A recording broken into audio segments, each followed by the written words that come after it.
Girl, stop playing.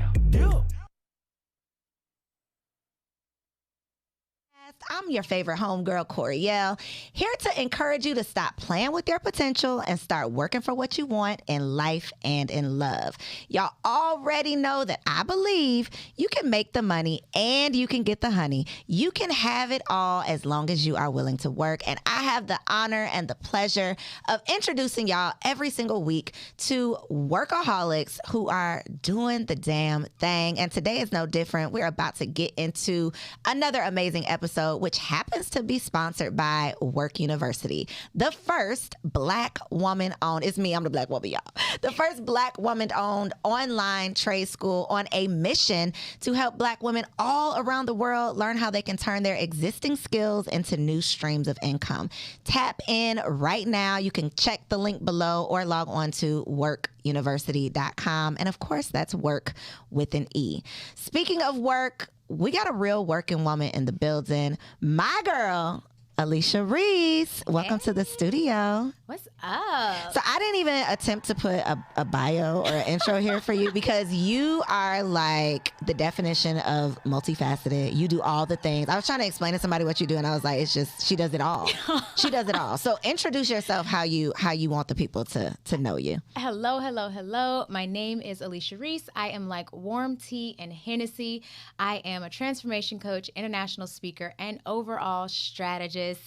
I just get it done. She gets shit done. Get it done. You get it done. So I want to talk about, because I don't know the answer to this. A lot of times I already know the answers before I ask the question. But what was your first entry point into entrepreneurship?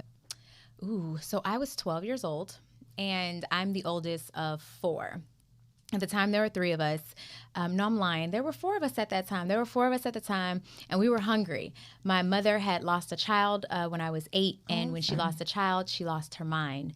And my father, of course, he couldn't handle it either, so he kind of checked out a bit. So my parents were on their own traumatic journeys, trying to deal with their own trauma. And there were these 4 kids who were trying to, like, figure out life, like, how do we eat?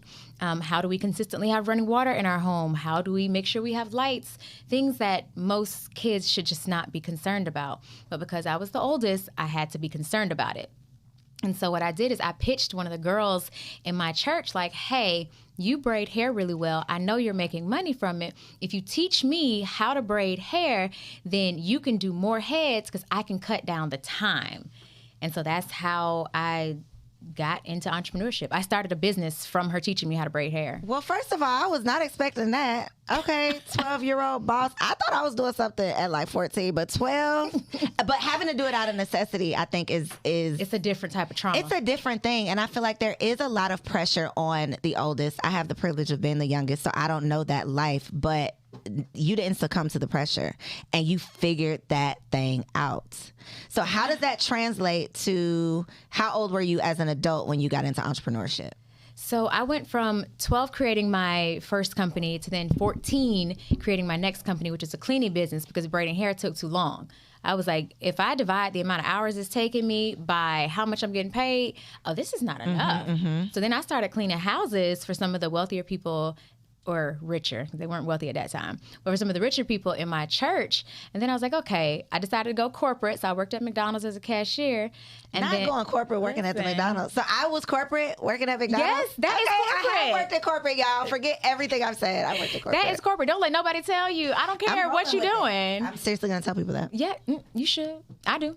My first actual real business, though, again, trauma again. I was about to get divorced. My ex-husband gave me an ultimatum: stay or leave. If you leave, you got to take care of things. So I was just like, well, okay then, bet. I decided I was going to start a nonprofit. Most people think that nonprofits aren't supposed to make money because it's called nonprofit. That is totally not the case. Red Cross makes millions a year.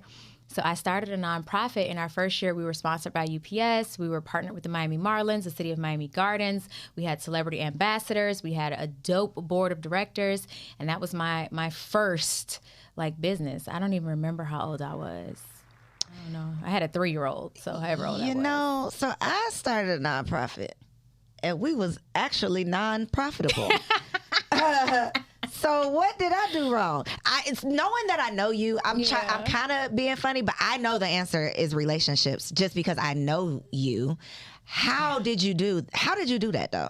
Tell the people. So I am strategic as fuck. Like, everything for me is a strategy, from the people I date to the types of events I go to. Everything for me is strategy. Call it what you want, feel how you want to feel about it. For me, it's a strategy. I'm not willing to connect myself to anything that doesn't make me grow. If I can't grow from it, I won't be connected to it. Sorry, not sorry. So for me, what I did is I did my research when I decided that I was going to start the nonprofit. I knew it was going to be for foster youth, for youth aging out of the foster care system, because there is a whole lot of things that they need that they just don't get. And so I said, okay, well, if I can take this program, because I created a program, and I said, well, if I can take this program, I can sell it to governments, government entities, municipalities. I can sell that, and people pay millions a year for programming. And so what I did first, and which is what most people don't do, they go all in with their passion when it comes to a nonprofit, and they don't create a sellable product or service. For me, I created something that was sellable first. And then I said, okay, well, who can I connect with? Because I've never worked in the foster care system. So I need some relationships to help me collapse time, because I didn't want to spend 5-10 years building up the thing. I ain't got that kind of patience. Call me what you want. I don't have patience. And so I did some research to find out who was the largest foster care agency in the state of Florida at the time, because that's where I was living. I realized that she was a member of Junior League of Miami. Shout out to Junior League of Miami. And so I joined.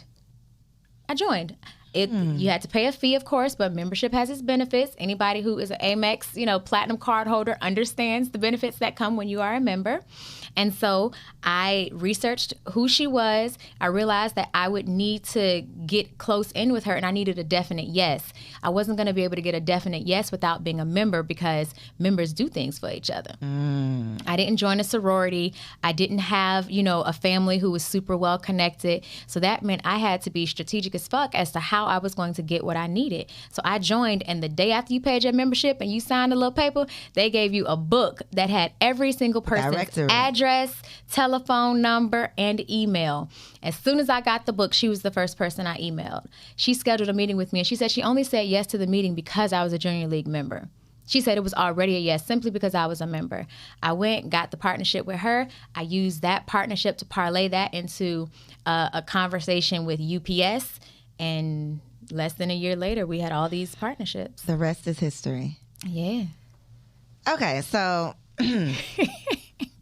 not only was I non-profitable in the nonprofit, I have been in the same room with you,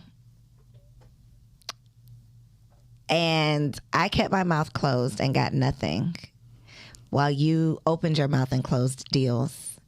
And again, the same exact thing that you just talked about, where you research who's in this room, you connect with the people, and you get what you came there for. Yeah.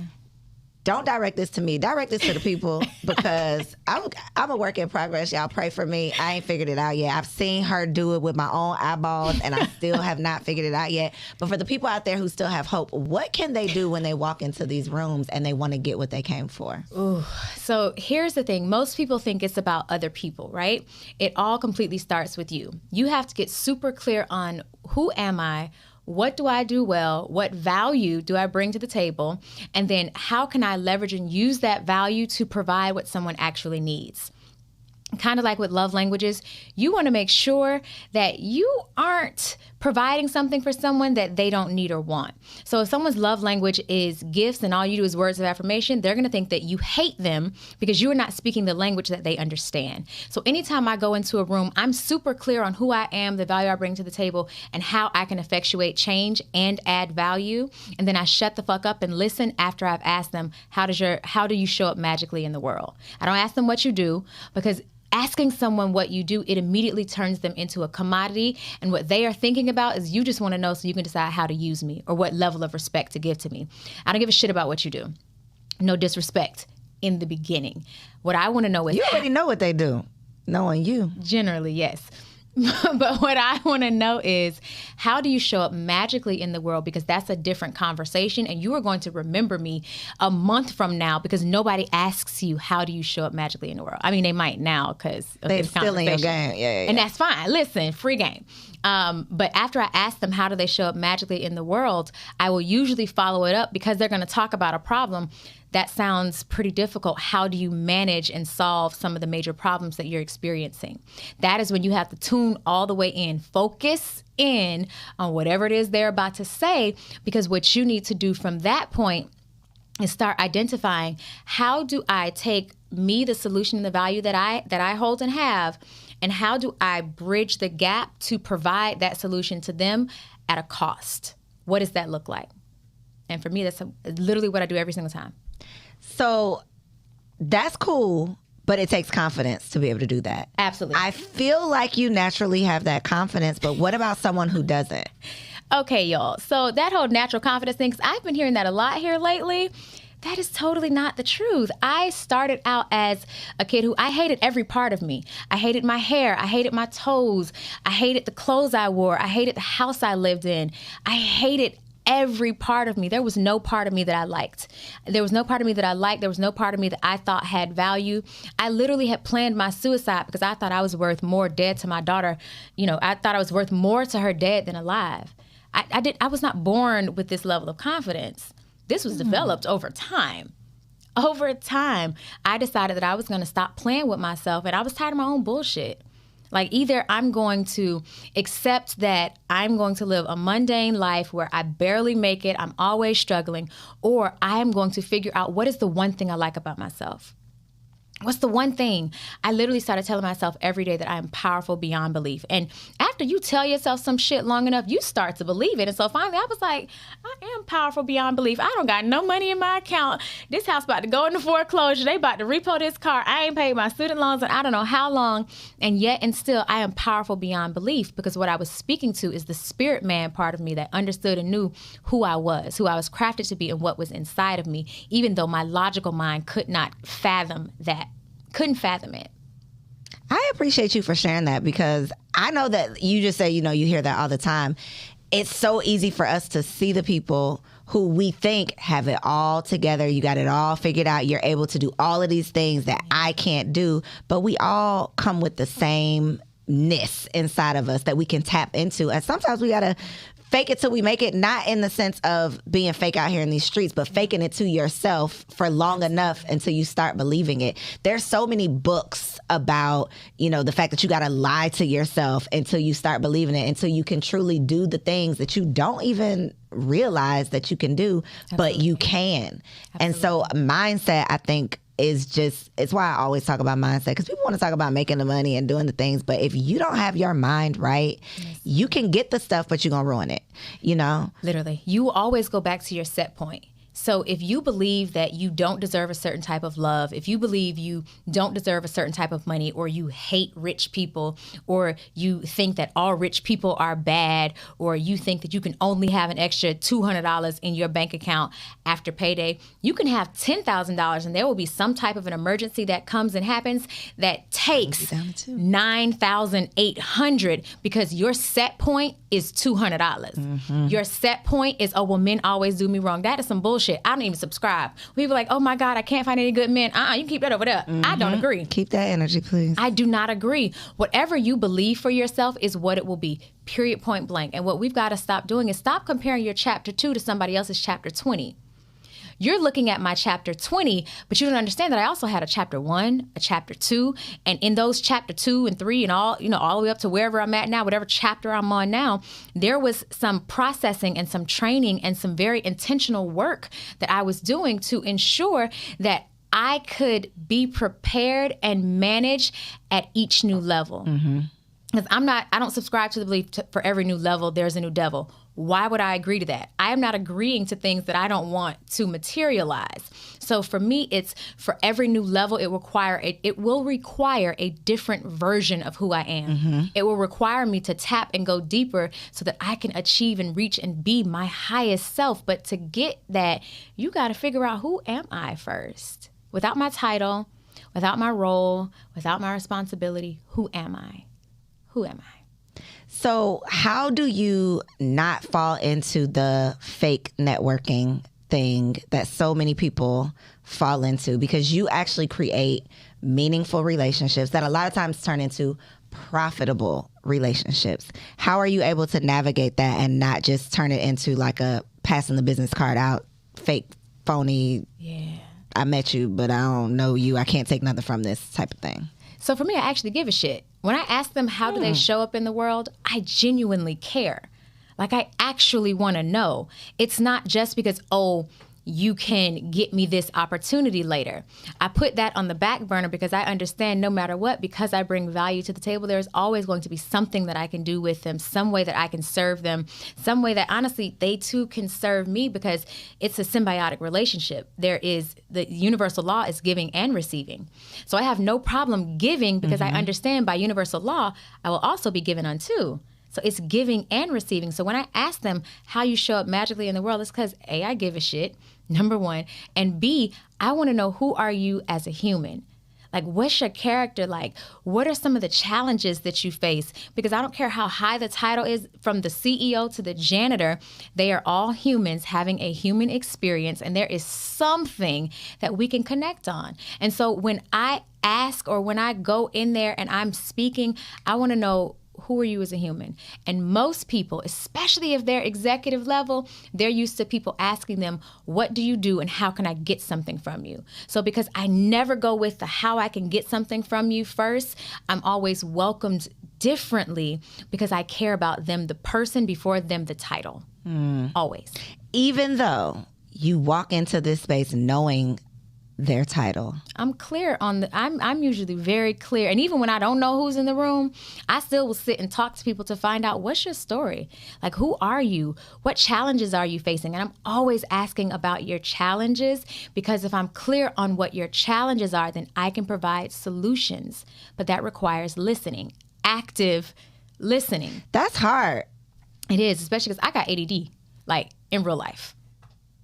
I be tapping out when you're like, and this is when you have to. I'm glad you said that, because then that gives me something to focus on. It's like, no, right now you really need to listen, because and it's not just me. We're easily distracted. We got 25. I can't even count right now how many tabs I got open on this computer. So many. On our phone, like all of the things, we always have something to tap into, and so it's very easy to tap out of a conversation. Which brings me to post-conversation, post-event, the power of the follow-up.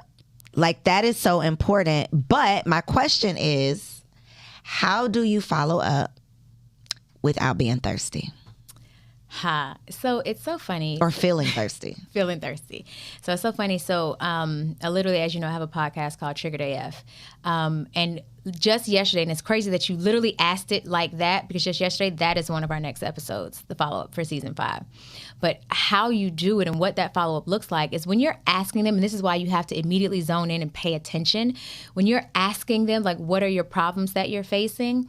What you're doing is you are also coming up with, how can I send them a solution to that problem that doesn't require anything from me, right? Example. I was going to say, give us an example. An example. So I was at your event, the dope live podcast recording of Girl Stop Playing podcast. Girl, thanks for plugging it, because I forgot, y'all, we had a dope live podcast last night. If you missed it, you missed out on a treat. Stay tuned for the next one. Listen, don't miss the next one. You need to make sure you are in the building. It was absolutely phenomenal. Thank you. And we were there last night, and I met a young lady who has done some phenomenal, built something dope. And she was saying how next she wants to expand, but she doesn't want to use her own money. So I was like, okay, bet. You ain't saying nothing but a word. I'm really connected in the VC space. I want to expand some things that I don't want to use my own money. I got you. We're going to have a conversation. Okay. We're going to have a conversation. And so what I did is today I said, hey, I have a list for you, because we had talked about a specific company. I said, hey, I have a list for you of who their investors were. And then I'm going to connect you with a friend of mine who has one of their investors already on her cap table. I simply provided a solution. That is how I follow up. And I always usually follow up with a solution.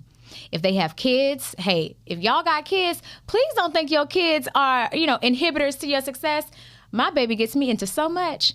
If you have kids, I always tell them, oh my goodness, if their child was experiencing something, or they are having a challenge with something, or heck, they just want some more play dates to go out. I love a good play date. Where are we going and when we going? My daughter is going to be one of the most well-connected little teenagers because I'm always taking my good sis on play dates with all the folks. But for me, it's when I'm following up, I'm providing a solution to what they said was their problem. And I didn't have to do, it literally took me 5 minutes to Google who was this particular company's investors. And then I noticed that, okay, this particular investor also invested in a product that a friend of mine had, so I can easily make that connection. And now what I have done is I have just turned myself into an asset. And so in a world full of liabilities, your goal is to be an asset. You become an asset by always and consistently providing solutions for folks.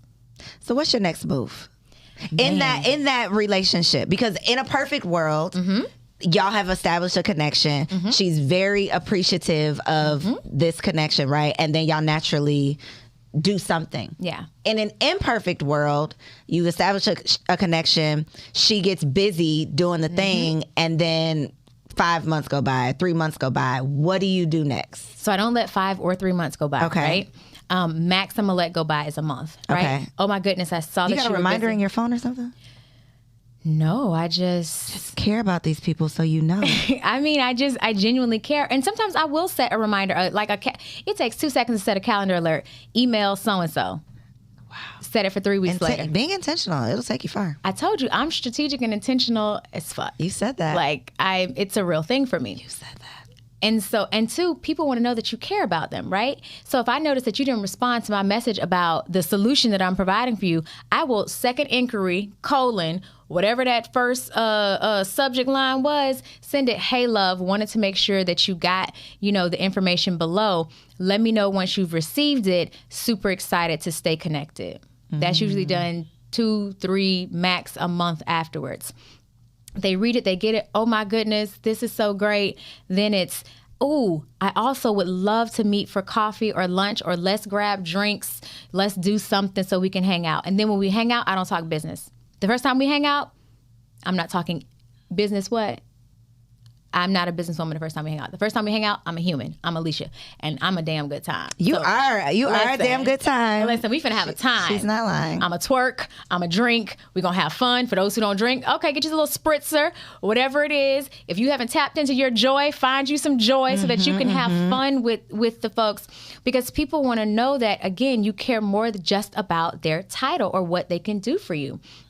Can they have fun with you? Can y'all have some laughs together? Figure out, just ask, hey, what do you like to do? I want to make sure that we have a good time. If drinks and dinner isn't your thing, let's go putt-putt. Let's take the kids to Candytopia. And she's a new friend, and it felt so good because she called me her soul sister, and I was like, oh my God, we took our kids to Candytopia together. And we had a great time taking pictures, getting all the little crap in our hair. It's still in my purse and in my shoes. Like a month later. But it's, how do you create an experience for people that's focused on living, that's focused on life, that's focused on fun, that's focused on joy? Their jobs and their companies are stressful enough. When I'm in the vicinity, we finna have some fun. I love it. And I just love you. And that's why she said you her soul sister, because it's just like, I need some of this. I just want, let's have fun together. We're going to always work. We're going to always get to the money because I like money and money likes me. But let's have fun together first. Let's talk about the opposite of fun, motherhood. Because we were talking about this last night, and it wasn't even me and you. It was you and another one of my amazing guests, Carly, who is a whole comedian. One day y'all gonna see the footage, right? They're gonna see the footage. Okay, so one day y'all gonna see the footage, and she's a whole comedian, and you gotta watch it. But y'all were having a conversation that I was kind of third wheeling, and y'all were like, I think it was you specifically, was like, I don't like motherhood. And I was like, you are a mother. I'm a whole You mother. can't say that. I'm a new mom. So I still be like, tiptoeing. I won't say that I dislike motherhood because I'm not true to this. I'm new to this. What do you mean by that, though, Alechia? Tell the people. I'm not tiptoeing on the marble floors. I don't like motherhood. What don't you like about it? I don't like the pressure. I don't like the responsibility. I don't like that I am a driver because these tiny humans can't drive. I'm an unpaid driver. That's true. Like, Uber drivers make more than me You're driving for free. No tips. No tips. There is no guaranteed return on my investment with motherhood. You are literally hoping for the best. You are putting your absolute best in, the maximum amount of money. You put some good into this girl, though. Man, I'm just praying to God that she turns out all right. And you are more than halfway there. Your baby is She's 12. Listen, I got You're itching. 5 You started years itching when I said months. that. Not 5 years and 4 months. 5 years and 4 months. And I love her. I love She's so amazing. She's a dope kid, and I still dislike motherhood. I don't like it. If somebody, that's what you said. So you were like, "Well, I don't dislike my child. I just dislike motherhood." I love. Oh man, she's such a dope kid. She's brilliant. She's kind. She's smart. She got a slick ass mouth. She's you. I love kids with slick mouths. A lot of adults don't. I love it because when people be like, "You want a girl?" I'll be like, "Oh." I like a slick mouth child. Why? Let me tell you why I like a slick mouth child. I didn't have a slick mouth out loud, but it is going to be such a valuable trait when they become old enough to advocate for themselves and they can mentally spar. My child mentally spars with grown-ass people and many times wins. They be like, well, damn, when you say it like that, I love it. Now, yes, it gets on my nerves, on my last nerve, but you're not raising a child, you're raising an adult. You will have a child a much shorter time frame than you will have an adult. Mm-hmm. I'm raising an adult. And that attribute, that slick mouth shit, ooh. So I'm just being selfish. I'm just thinking about myself being the victim of, because I had an out loud slick mouth. It wasn't in my head. It was on the outside of my body. And so I could just imagine getting that back. You know, they say with the daughters, you're gonna get it back. Yeah. I am in for a rude awakening. So I guess I'm just being selfish because I'm like, I'm gonna have to fight you. I mean, and here's the thing. We go back and forth. I'm not of the community that believes children should be seen and not heard. We be going back and forth. Like, some of my men, because I date and I date well. Come on, some of my men. We'll talk about it next. Don't worry. Well, some of my men, they'll be on the phone with me when I'm talking to her, and she be going back and forth. She be hitting it too. So So you never say, "All right, now, little girl, wait a minute." You never get to that point. If she gets a little, I be like, "Listen, we cool, but we ain't never that cool." Okay. Play with your little friends. So you do reel her in. Yeah, I reel her in, but I'm okay with her expressing her emotions. She tells me all the time, "I really don't like that you rush me." And I say, well, I really don't like that you take so long, because what it does is it makes me feel as though you don't respect my time. And I give you so much of my time already. I need you to start honoring the pieces that I tell you I need. If I say I need you to be ready in 10 minutes, I really do need you to be ready in 10 minutes, because there are other things that I still have to do that you are not privy to. This morning we was in the car. She's like, "You know what, Ma? You right. I'm sorry. I'm gonna do my best to get ready quicker." You're raising a thinker and not just a doer. And so many people are raising doer. Do what I said do. Mm-mm. Don't think about it. Don't ask me about it. Don't wonder why I said it. Don't you dare ask me why I said it. Just do it. And I think, like you said, that's going to come in handy in so many ways. And I think our generation are doing a better. I mean, we doing some crazy shit now. We still do, but we are doing a much better job of not doing the stay in a child's place, sit down, shut up, do what I say do without question, because in life you have questions. Hopefully you are, and you're able to ask the right questions, because if you don't, people are gonna get over on you, and ain't nobody got time to be getting over on. And honestly, I started out that way. Shut the fuck up, do what I said, don't ask me no questions. The fuck is you? This is a learned thing. This is, when I tell you learn. This is evolved, Alechia. Okay. Listen, Lola, my lower self. Not Lola. Lola. I talk about it a lot on my podcast. The lower self, Lola. My lower self. I had to name that bitch so that I can know when it's Alechia who's talking, who's processing, who you're speaking to, and then when it's my lower self saying, just ram your car into theirs. You don't do it though, right? No, but I still need to recognize. You think about it. You have to understand your lower vibrational self, it really just wants to protect you. Mm-hmm, it truly does. It is the fight or flight, and everything is, oh my God, you're going to die. Your lower vibrational self is, everything is, oh my God, you're going to die. So it likes to fight to the death, right? And so and that's ego, that's all the things. So trying to deny its existence or trying to pretend like, oh, it's not there. I'm vibing so high. I'm so healed. Bullshit. trying to pretend that it's not there, what happens is if you try and push down something long enough, eventually it's gonna come back strong. It's gonna explode, and many times it's gonna explode when the consequence doesn't fit the crime. And so what I do is I'm always in conversation when I'm spazzing out or when I'm like losing my shit. I'll say, okay, the reason I'm spazzing out is because I feel hurt about this or I'm afraid about this. Thank you so much for trying to protect me. Now I'm gonna need you to sit in the passenger seat, and now this is how Alechia is going to respond. But Lola, that bitch always got a response. Always. But mature Alechia be shutting her shit down. I love that. And it's not perfect. Ooh, please don't think it's perfect, because baby, if you had caught me on a plane with this lady, what you gonna do to the lady? Lola was about to get her. Oh, I just can't. I've never personally met Lola, so I just cannot. I mean, I could see her coming out of, I could see that she up in there, but I've never seen this, so I just can't imagine. Man. I see the soul, my soul sister. Listen, Alechia. Because I vibrate on love and light. You do. And also, it can get real and real ratchet real quick. That's the Hennessy. Listen, that's the Hennessy part. I'm the warm tea. That's because warm tea is mostly who I am. Like, I want to know people's feelings. I want to make sure you're okay. Like, I care, what you're experiencing. And also, if you trigger me, that's literally why our podcast is called Triggered AF. Because once I'm triggered, I become something that I don't like. Kind of like the Hulk. How he's all nice and mild-mannered. But boy, when he get that other side. Yeah.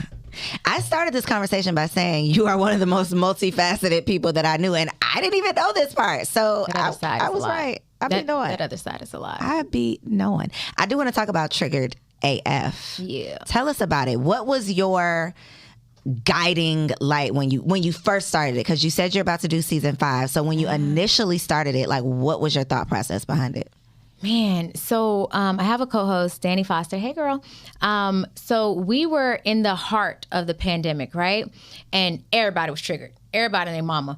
I mean, do I wear a mask? Do I not wear a mask? Do I go to the store? Oh my God, somebody coughed. We all gonna die. Like, it was so many triggers. Things. And then you're at home. You no longer have separation. So you have your partner who maybe you don't mind being around, from 6 a.m. to like 8 o'clock. And then again from like 6:30, 7 o'clock to like 10, 11 when y'all go to sleep. But then to now have to be around them all day long. You know how many marriages and relationships? Hell, I lost a couple of relationships during the panorama. Let me put that in my notes so I come back to this. All the men, because I almost forgot. Like, there's no separation. You lost like your sense of boundaries, right? So all of your triggers from people being around you all the time. Like, I don't like to be touched a lot. You get touched out, especially if you have a new baby. So you got a new baby and you got a man and everybody want to touch you. Like, there were so many triggers and so many things that we were dealing with.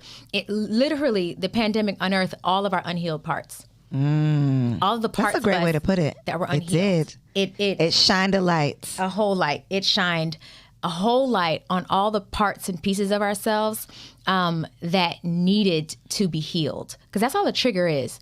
A trigger just identifies, hey, this is an area, a space and place that you are not healed in, that you need to do some more work in. And if you can do the work in this area, you can go to that next level so that you can constantly be in tune and in touch with your highest self. Because you create the best type of life when you are clear on not only who you are, whose you are, but the value you bring to the table and how you want to operate in the world.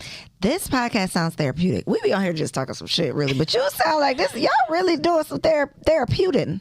Yeah, we literally, you'd be surprised. We get DMs all the time like, hey, you guys help me through a divorce. Hey, you guys help me not to kill myself. Like, because we talk about all the things that are normally taboo. Like what? Tell us some of the things. We have a conversation coming up, actually, a conversation with a white man, and we talk about white boys being bombers in schools and shooting people and white supremacy. Like, we have very real conversations about how triggering it is for Black women to have to sometimes see counterparts who are not as good as we are, get things that we not only deserve but have worked for. Like, we have very real conversations. We have conversations about things that we've done, about how Lola, when I was in college, did some pretty foul things to a young man I was dating who we broke up to. Like, we have very real conversations about, okay, this is how Lola responded, and now this is how I should respond. Like, what to do with partners when they done pissed you off and all you want to do is just light the bed on fire. Did you light his bed on fire? I didn't.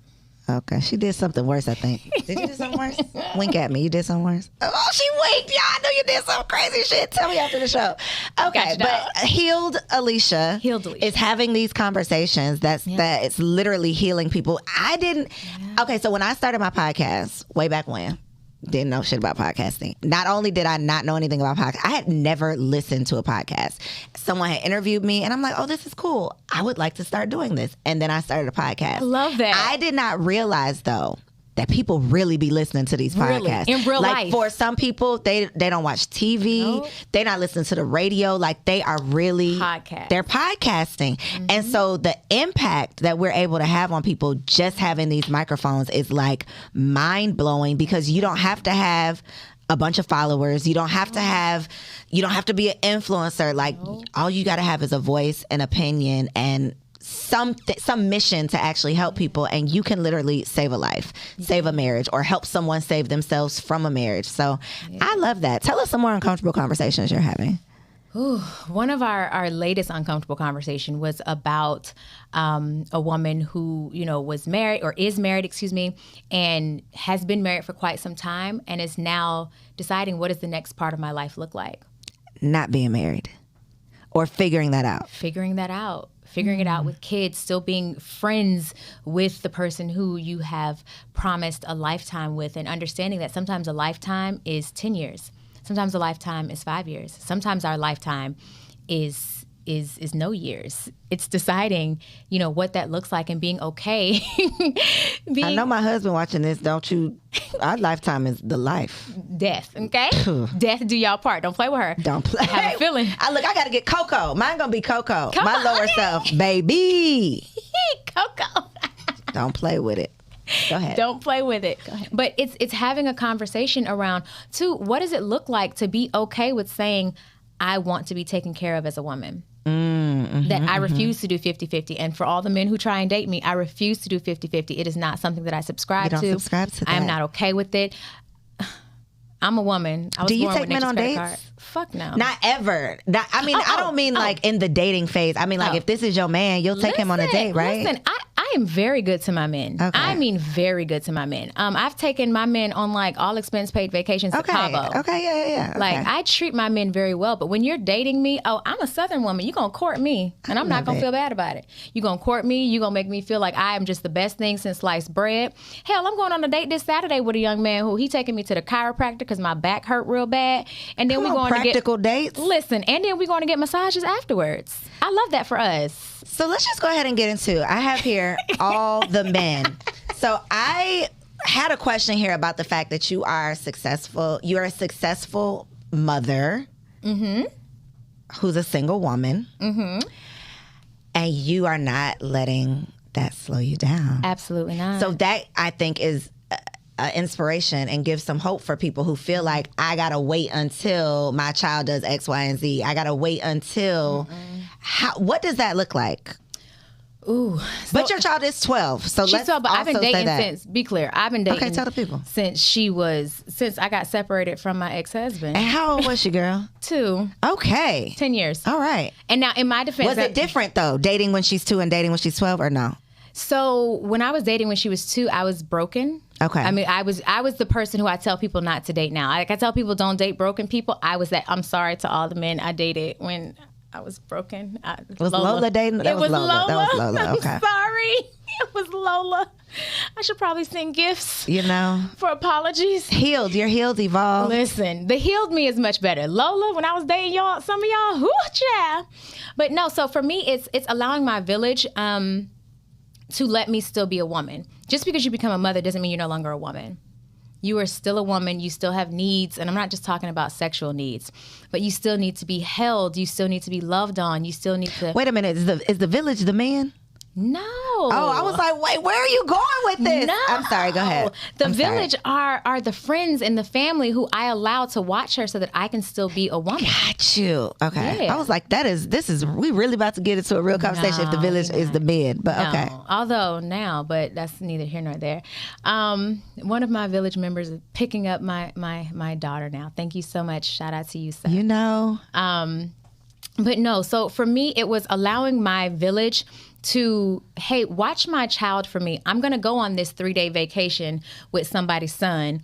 I'm going to check in with you guys while I'm gone. And I'm also going to make sure that I provide for my needs, because I am not willing, and I'm not one of those mothers, shout out to you if that's you, but I'm not one of those mothers who's willing to pretend as if my life does not matter because I brought a human into the world. My life still matters. I still have value. I still am a woman with very real needs. And I am going to nurture and honor my needs, because then I can show up as a much better mother when my needs are provided for and when I am satisfied. I'm a bitch when I'm not. That's the thing.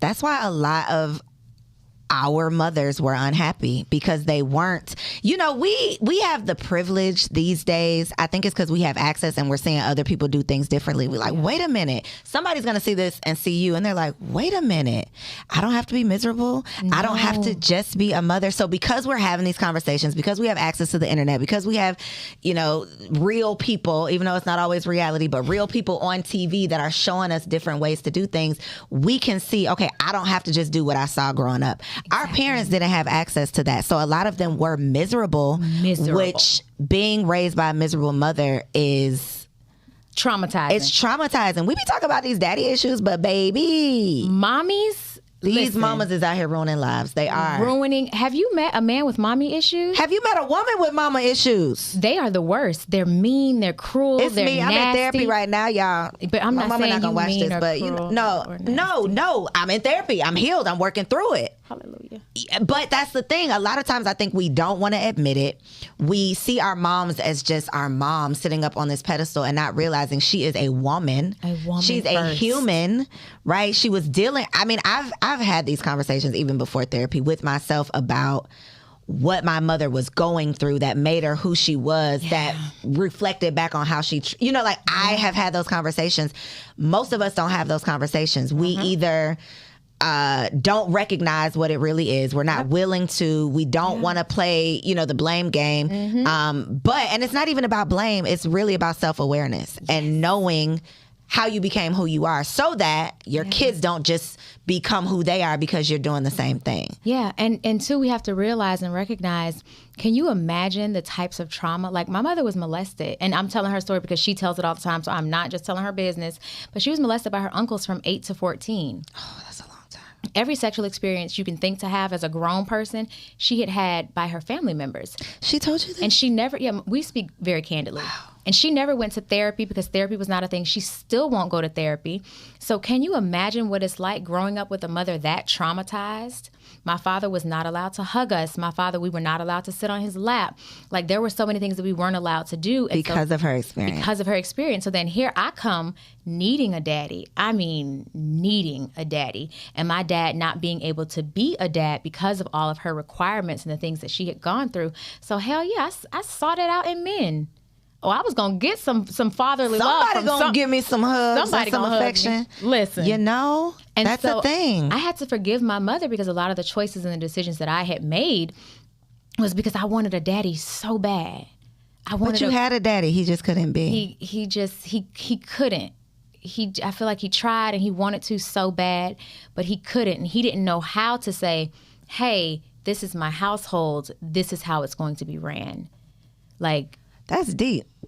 It just, they were two very traumatized people raising 4 kids, being impoverished, not making a lot of money, being in a pseudo cult. Like, it was a lot. Can we talk about the cult? Man, bruh. Can we talk about it? I mean, I'm an open book. I don't give a shit. Well, tell us about the cult then. I grew up extremely religious. I wasn't allowed to wear pants. I wasn't allowed to date. I'd never been to a high school dance. I've never been to a high school prom. I had never been to. Why? What was the what was the foundation of? What was the belief behind these things? The belief was just that it wasn't of God. Like, we had years long revivals where we would be in church every single night. I went to church every day from the time I was born until I was 18.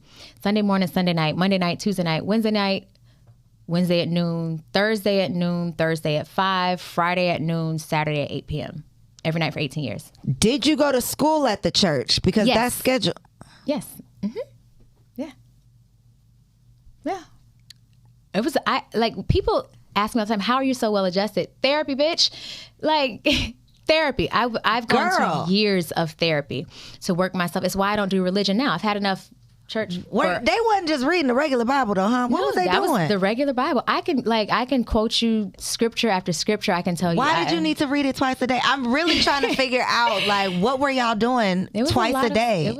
Singing, like seriously, what was happening? Songs, like it was like a regular church service. It was just twice a day. It was a regular church service. It's just 12 noon was a shorter service. We'd sing, we'd read the Bible, we'd pray, and so here's the thing.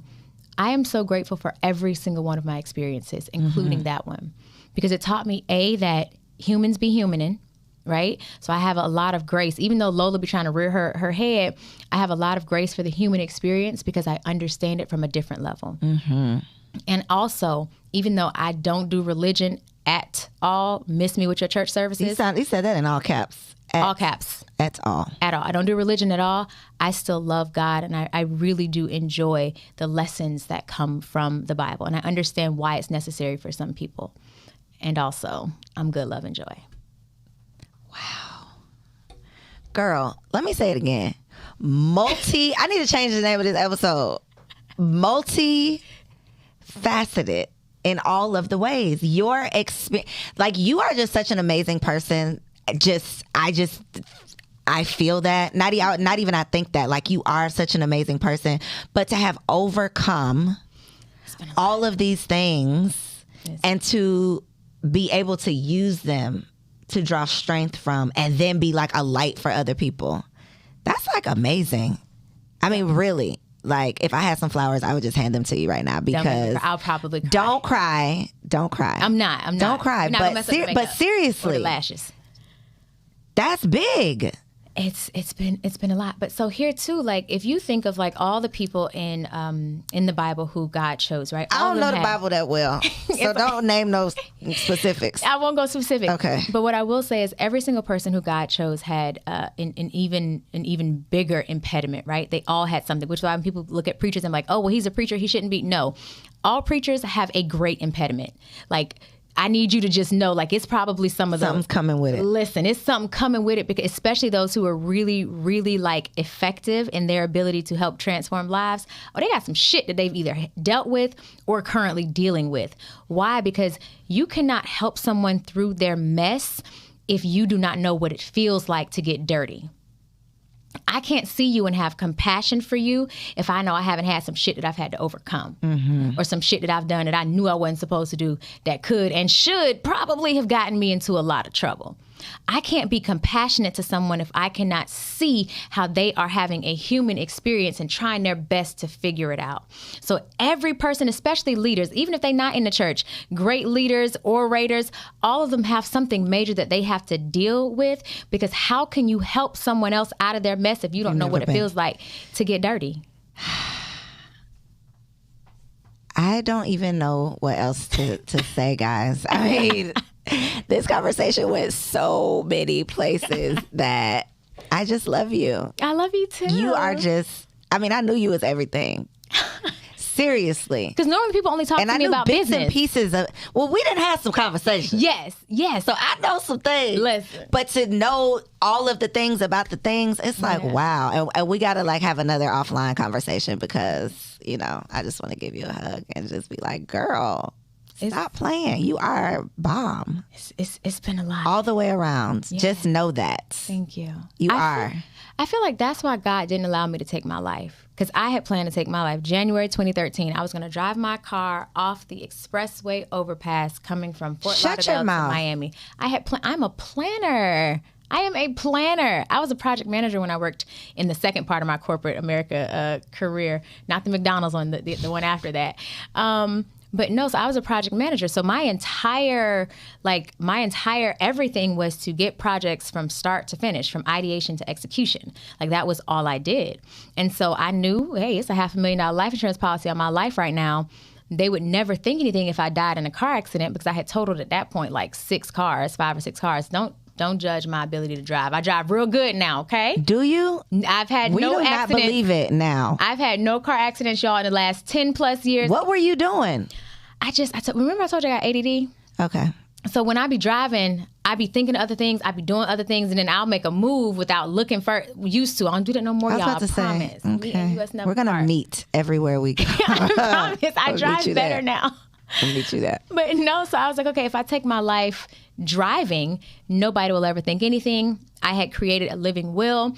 So who would be the executor of the account once the money was dispersed, how it would go, when I wanted the monies to be distributed to my daughter, 50% immediately so that it can cover her private school, split that in half, 125 when she's 18, 125 when she's 21 to help her build her businesses or whatever it is that she needed to do, go to college or whatever. I had thought it out, planned it out.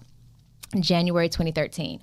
I went home December 2012 because my life on the outside looked great. Like, I grew up in, a pseudo cult, but we were very musical. Like, music was a thing for us. So I was always in musical theater.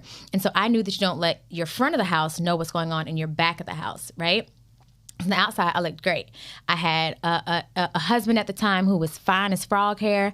I mean, the man is gorgeous, brilliant man. He's still brilliant, super smart. We had just built a new home. We drove luxury vehicles. I had just gotten promoted, like 3 promotions in 1 year. I'm young as hell, making like $90,000 a year in Florida. Like, I'm like 25. Listen, $90,000. Like $200K in Florida. Yeah, that's a whole lot of money in that motherfucker at the time. I mean, now I'd be like, God damn, what am I supposed to do with this? But back then, it's a lot of money. So on the outside, things looked great. I had a new baby. She's brilliant. She's smart. She was speaking at age 1, like full sentences. Looked great. On the inside and behind the scene, miserable. Ex-husband, mean. He's abusive. I'm dealing with all of the turmoil, all of the things that happen when you do grow up with such a low self-esteem and you don't have any love or care for yourself, and you're expecting this person to love you more or better than you love your own self. No, he loved me how I loved myself. I treated myself poorly, so he was simply a mirror reflection of how I felt about me, which is why I don't fault him for our experience. I chose someone who treated me the way I felt about me. I hated me, so I chose someone who hated me too. That's not on him, that's on me. And that's also too why I believe in personal accountability. I give 2 shits about what anybody else did. What did I do? How did I contribute to it? And how did I allow them so close into my space that they were able to affect me in this way? Doesn't mean I'm wrong. It doesn't mean they're wrong, even though, yes, there are some very wrong things.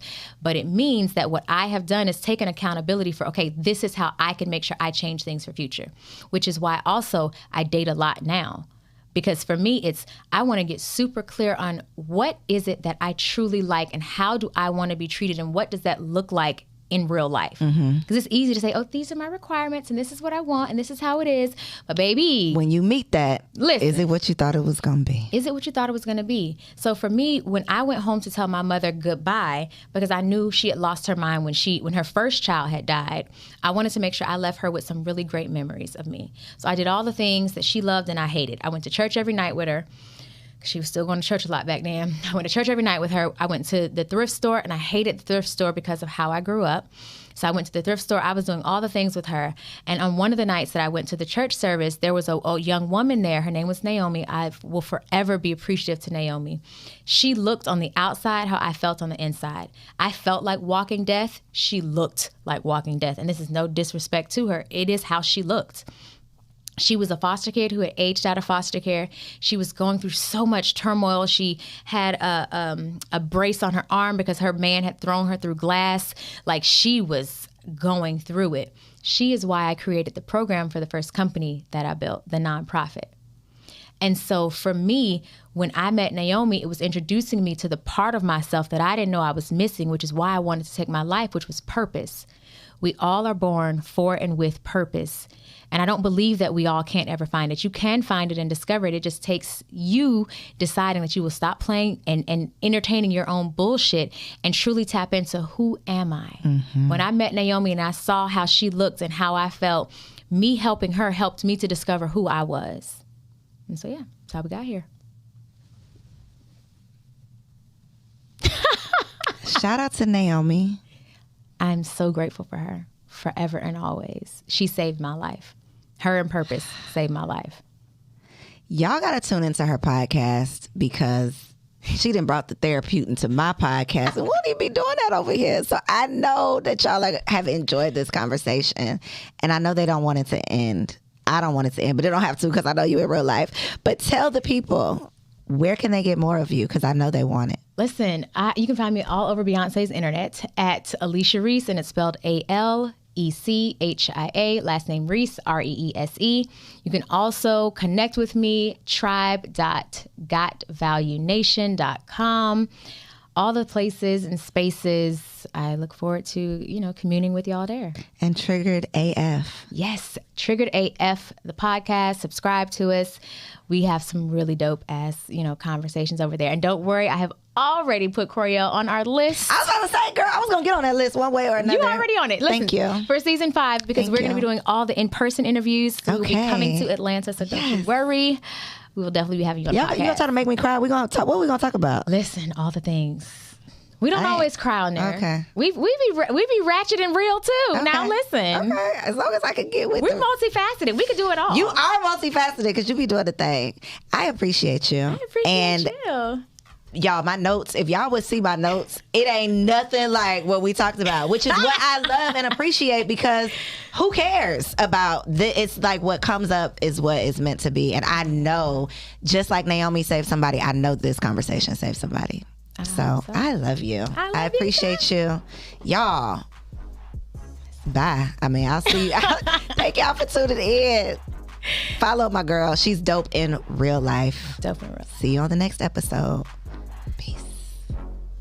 Girl, give me a hug. I hope you enjoyed that video. This channel is all about encouraging you to stop playing with your potential and start working for what you want in life and in love. So make sure you hit that subscribe button so that you'll be notified when the next video drops. And comment below and let me know what you want to see on the next video. Peace out.